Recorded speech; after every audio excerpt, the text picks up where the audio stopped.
Hi guys, ito dumating ng aking parcel na in-order para pang kabuhayan o kahit pang merienda kung di man kayo nagtitinda, kayo nang gagawin sa sarili nyo merienda. Ayan. Ito po yung sandwich maker o pan maker o anong gusto nyo. Maraming hulmahan to. Walo ito sa isang gamitan ng ating iisang appliances. Ito po, ayan. Imagine ninyo, meron na kayong pang donut, ayan, pang grill ng karne o pancake, waffle, at ano pang sandwich na gusto nyong gawin. Ito, madali lang ho siyang ikabit. Ayan, i-clip nyo lang po dito sa area na yan. And then, mamili kayo kung anong gusto nyong gawin.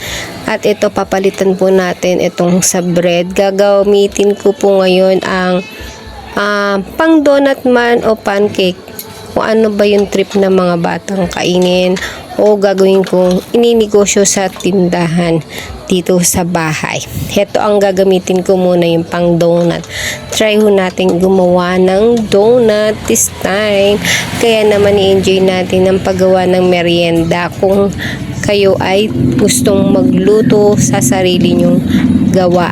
Kesa bumili ho kayo na mas makakatipid naman po kung kayo nang gagawa. Marami pa po kayong makakakain. Yung buong pamilya nyo o gusto nyo, ibenta nyo para another income habang nagtatrabaho ang asawa ninyo ay makatulong din ho kayo sa bahay. Ayan. I-insert lang ho natin ang ating hulmahan o tray na donut. Ayan. And then, ipit, hindi na yan malalaglag. I-click lang ho yan. Mayroon hong lock. Ayan. Ayan. Nakikita nyo naman. And then, after that, gagawa po tayo ng ating dough. Check lang po muna natin mabuti. Kapag nagluluto tayo, ayan, may naka-red. Then pagluto na, mag-green siya. Ayan. Ganito po ang ginawa kong donut. Ayan, kaya bakit ganyan ang kulan ay ubi flavor. Ayan, ubi flavor ang aking ginawa dito. Yan ang trial ko ngayong nabili natin yan. O, ayan, okay na po ito. Pwedeng-pwede na yan.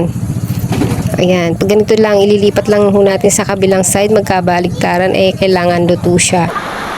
Pasensya na po at hindi ko na-share sa inyo ang mixture neto, pero as of now, isi-share ko po kung paano ako gagawa ng ating pancake. Ito, meron po akong 1/4 na harina.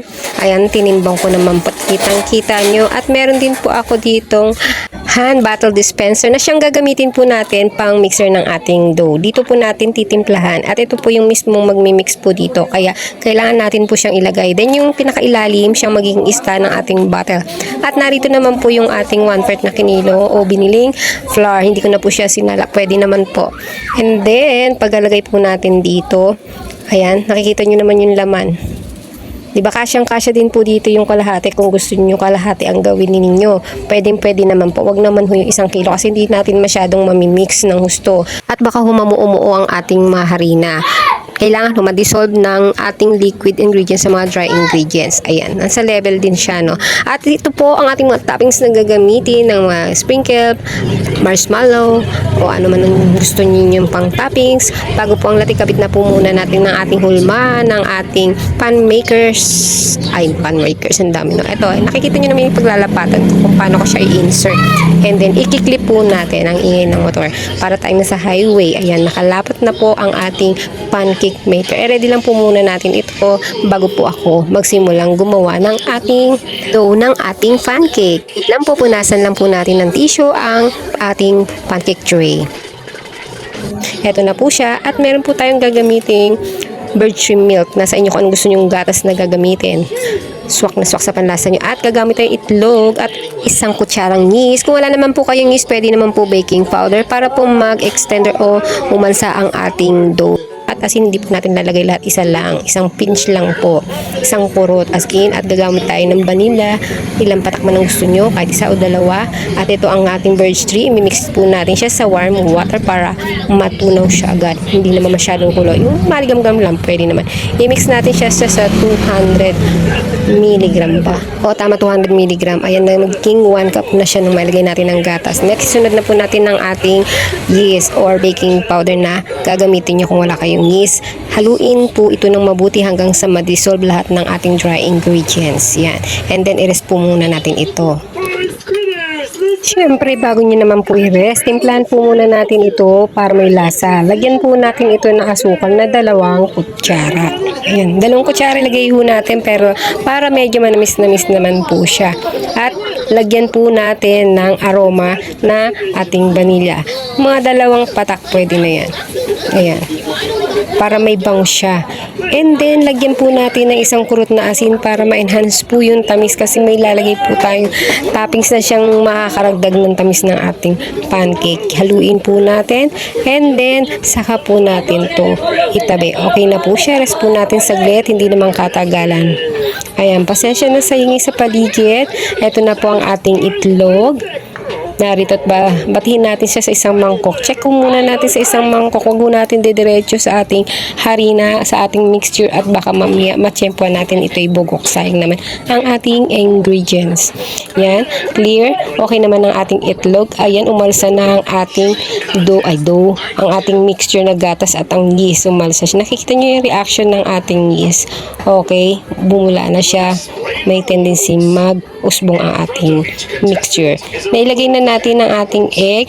Then, haluin muna natin ang ating mixture na gatas at yeast. Yan, para may timpla. Nang mawala na rin ang ating bula-bula. Then, saka ho natin ilagay dito sa ating harina. Okay? Nakita nyo naman. Saka po natin ilalagay ang ating stainless na round pang mixer sa ating hand dispenser mixer. Ayan. I'm ready. I'm readier. Ayan na, ilagay na natin. Then, takpan po natin. Kung napansin nyo po ay meron akong stand na pinakalalim. 2 po kasi yan. So, habang di ko ginagamit ang isa, yun ang isang puwitan ng ginamit kong stand. Then, pagtakip niyan, yan, ganyan. I-shake-shake ho natin yan. O, diba? Haluin lang ho natin. O, shake-shake, hindi halo mano-mano. Ganito, mano-mano uga sa botelya. Ayan. Hindi, at least, hindi siya messy, hindi siya makalat. Hindi siya yung tipong tatalsik-tasik o makalat sa bowl, tumitilapon sa ating mesa. Ayan, nakita nyo naman ang mixture natin. Okay na to. Diba? Tiyaga lang ng saglit lang, napakadaling gamitin na itong hand dispenser mixer natin. Diba? Saktong-sakto lang yung ating mga ingredients na hinalo. Then ngayon, mag-i-start na po tayo magsildi ng ating pancake maker. Ayan, sinaksak natin. Let's open sesame. Ayan, lagyan po natin ng oil. Sprayan po natin. Kung gusto nyo naman ay punasan nyo ng ating margarine. Kung mayroon po kayong available, pwede naman po. Lagyan po natin yan ng ganito nang hindi naman po siya magdikit sa ating pancake maker. Then, napahira na siya ng oil. Lagyan nyo na po yung ating ingredients na tinimpla. Ganyan. Katulad po ng ginagawa ko. Tingnan nyo lang po. Sa mga newbie dyan, ayan, sinishare ko naman ho ito, hindi naman ho totally tutorial. Share ko lang po kung paano ako gumawa ng aking pang merienda pancake or kung paano ko to ginamit. At sa mga gustong bumili na itong appliances na pancakes or sandwich maker, makikita nyo po dyan sa video ang aking marketplace. Okay, ayan, nakaluto na po tayo. Milaw na po yung kulay green, pwede na po natin i-open.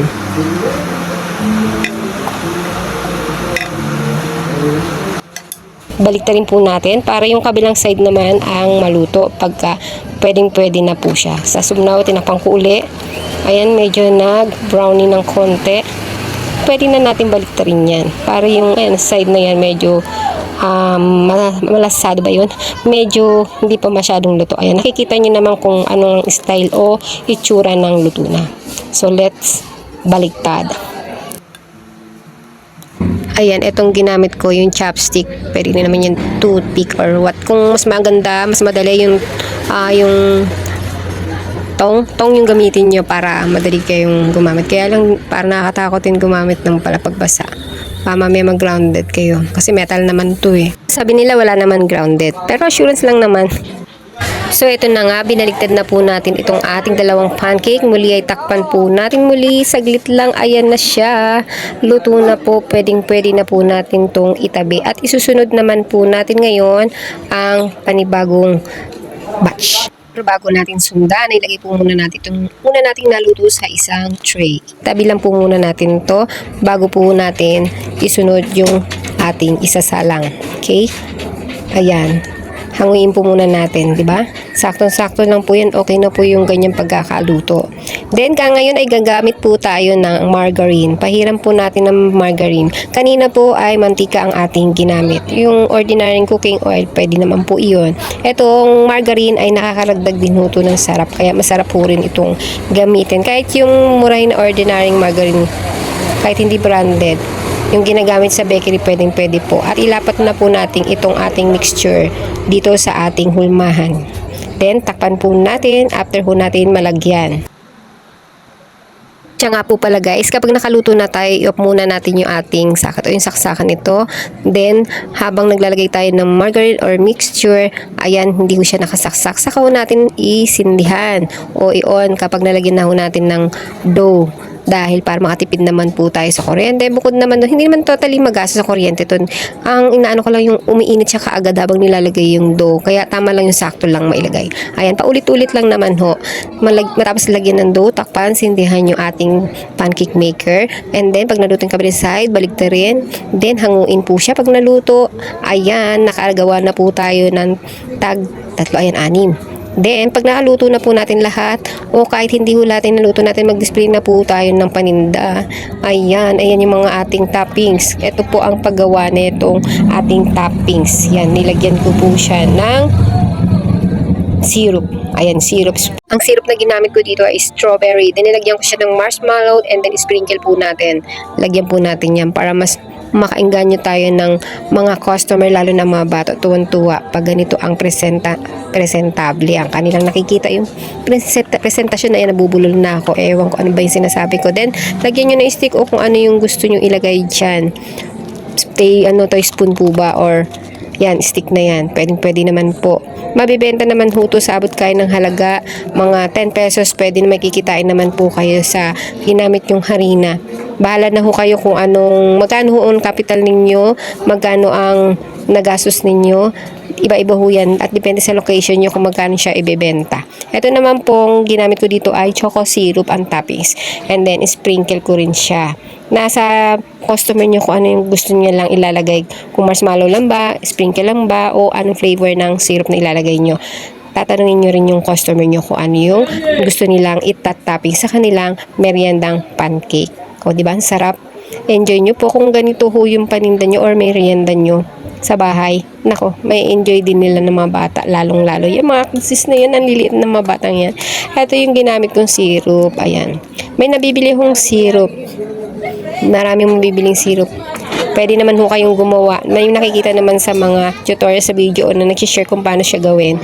And then, sprinkle nyo po uli. Kung ano yung gusto nyo rin in toppings. Yung iba ay chocolate. Pwede naman kung meron kayong budget. Kung ang benta nyo ay mamahalin. Siyempre, lagyan nyo ng chocolate chips. At kung ano pang mga gusto nyo toppings or ice cream, pwede din naman po. Ito naman po yung technique ko na sa murang halaga ko naman siyang maibebenta. Naabot kaya ng mga kabataan po dito sa location namin. Depende ho talaga sa location nyo, sa capital nyo, kung paano nyo mabibenta. Ayan, enjoy po natin yung ating mga meriendang ihahain sa mga pamilya nyo o sa inyong mga customer kung ininegosyo nyo. Okay? And guys, kung nagustuhan niyo ang video ito, ay paki-like and share po at mag-subscribe na rin po kayo para notify po kayo sa mga bagong video i-upload ko. Thank you for watching po. Hanggang sa muli. Bye-bye!